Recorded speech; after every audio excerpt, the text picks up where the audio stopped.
For the stitch library at CrochetKim, I've decided to add the Tunisian simple stitch to back loop. Now ordinarily, when you do a simple stitch, you just insert your hook under the front vertical bar and pull through a loop. What you're going to do here, instead of doing that, is pull up the back vertical bar and then yarn over and pull through. Just pull up the back, yarn over and pull through. And just do that all the way across. Now ordinarily I don't do one stitch pattern for a project, I usually vary them.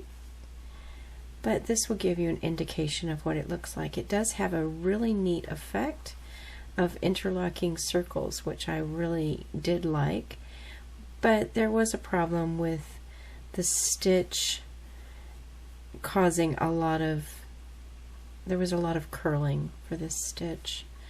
So I would probably have to either use a very loose tension with a bigger hook or just use it in a stitch pattern instead of an all-over repeat like this. Now when you get all of your loops on, all you will do is just chain one and yarn over and pull through two for the remainder. Just do that all the way across.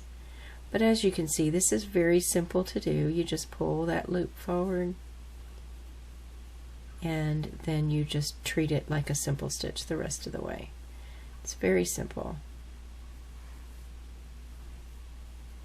And this is the twisted simple stitch to back loop. Now the last stitch, I like to go under the two outer vertical bars just for stability, and then chain one, yarn over and pull through two, and just do that all the way across.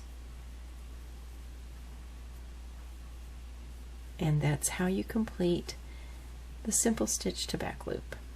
And just do that all the way across.